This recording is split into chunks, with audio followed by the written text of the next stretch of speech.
Hi, everybody. It's Kristina Dennis, the Transformational Self-Empowerment Master. And I wanted to come to you from a different space. This is my outdoor room. It's very, very pretty, and I love this space. And I was trying to hurry on because there was a dog behind me that was howling, so cute, and I wanted you guys to hear it, but he stopped. Maybe he was howling because I came out. I'm not sure. He'll probably howl again. But I was thinking today about the things that we define success, or how we define ourselves, and what transformation really actually means for each individual person. And in my step work, when I talk about it on the website, and I have that little guidebook, I talk about transformation secret, asking yourself, what does all of that make me? And that's action step 3. And one of the reasons why we discuss talk about doing an inventory, or starting with where you are and who you are and what has defined you, is to challenge some of the beliefs that we have about ourselves. And it's so important that we do that because most of us have outdated beliefs and don't really realize that although change is inevitable, progress is not. And the reason why we want to take a look at our belief systems is because probably most of them don't serve us anymore. And the other thing is that we want to make progress in different areas.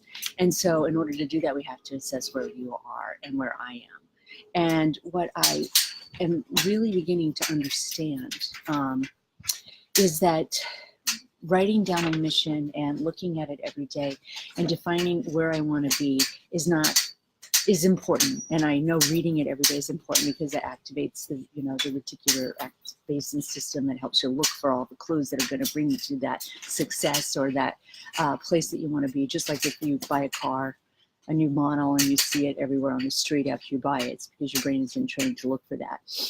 The other reason that it's super important is that we all know that things don't make us happy, and we forget it, right, on a daily basis, because that oxytocin, that dopamine rush, the dopamine that you find, there are 4 hormones, or 4 hormones in our body that help us operate. And dopamine is the one that gets activated when we find something on Amazon.com, or we find the perfect little outfit, or we make that certain thing happen, that goal-oriented thing, or that driven progress, in regards to how we're living our lives, maybe it to the detriment of other people or other things that are going on around us. So dopamine is incredibly powerful and important. And that's why most of us accumulate things, because of how it feels, or addicted to our phones. We're distracting ourselves. And so if we can sit with ourselves for a certain amount of time, and we can let go of the destructive distractions, i.e. plug the boat so we're not sinking anymore, and we can assess belief systems that no longer serve us, we can start developing a plan for the future. And the plan for the future is what I like to call life mapping. And it doesn't work to know where you want to go if you don't know where you are, and you have to pack the right stuff, right, on the trip, and you have to figure out exactly how to make the next move. And it's those little action steps that make all the difference. Success is rarely overnight for anyone. It's always a matter of rituals and daily disciplines, and making those changes, those transformations to put yourself where you need to put yourself. My timer's going off. Hold on. So I wanted to talk about reassessing goals. And yes, they have to be specific. We all heard of SMART, specific, measurable, actionable, results-oriented, or I'm not exactly sure what they all stand for anymore. And I'm thinking about what truly makes each person happy, and why this work makes me the happiest in my daily life. One, because it brings spontaneity, and true joy comes from spontaneity. Because I see changes happening in people, and I see them making differences in their own lives and becoming who they wanted to become, and becoming more of who they really are once they've discovered that they no longer need that label. But 2, it helps me understand what it is that is really going to satisfy me, because I can tell you that once you reach a goal, you're going to pick up another goal. And you're either going to be spending your life distracting yourself, so therefore the goals really don't matter, because you're just kind of biding time while you're here, or you're 2, reassessing and adding another goal and adding another goal. And that's that hamster wheel exhaustion that we all get on, comparing ourselves to others, all of that sickness is what really makes each person happy. And I believe strongly that what makes each of us happy is progress. We have a saying in the groups that I belong to, progress, not perfection.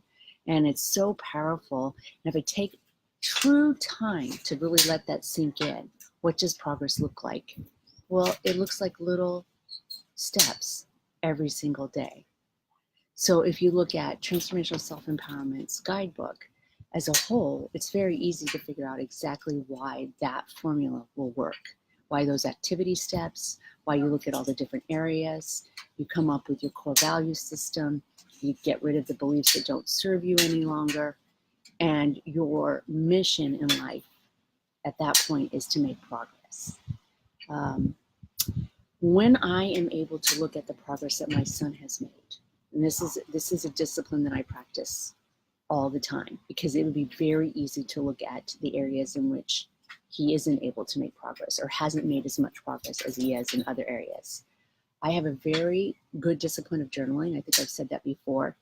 And with autism, you do a lot of behavioral analysis as a parent because they ask you a lot of questions. And so keeping records about environments, behaviors, what works, what doesn't work, it ends up being kind of second nature when you're parenting a special needs child.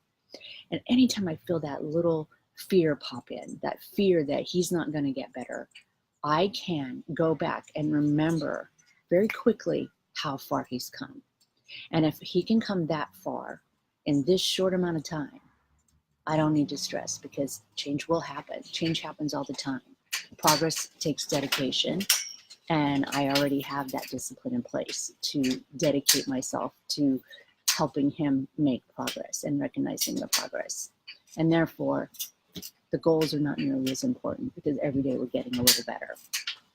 Another thing that I want you to think about as you're thinking about how you transform is a time in your life where you made a massive change and stuck to it.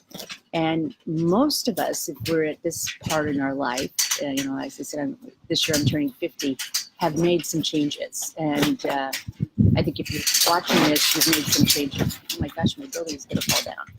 Anyway, one of the ones that had been brought up to me that I thought was really fascinating was quitting smoking. I smoked. I was in the food and beverage business, and it was very commonplace to smoke cigarettes. And when I started trying to quit, I realized that I needed to do it, and it took quite a few attempts. But it wasn't until I made the decision that I was no longer going to be a smoker did I actually burn the ships down. If you know what that statement is. If you want to take the island, you got to burn the ships down. And it wasn't until that. But what allowed me to transition from a smoker to a non-smoker was not necessarily, this is the decision, although that started it. It was the daily exercise of putting how I envisioned myself first, who I wanted to become, not picking up no matter what, living through the pain of changing, those little action steps that made that transformation possible. And it has been 15 years since I've picked up a cigarette. I'm incredibly grateful for that example, because I can look at that example and say, wow, nicotine is one of the most powerfully addicting substances on this earth, and I could stop that. I can do anything. And I just wanted to put that out there. So look for the places in which you are looking for maybe a goal that's too far out, that you need to take the time to assess progress that you're making every day, because that's really what's going to get you to that goal. And that's really what's going to give you joy and fulfillment. We can all change. We are all going to change. It's the progress that we make on our paths that fulfill us. So I hope to see you tomorrow, and I hope you have a beautiful day. It's real windy in Southern California, and we have a super bloom, so everybody kind of has little red noses from allergies, but what's the point of complaining? It's gorgeous. All right, talk to you later.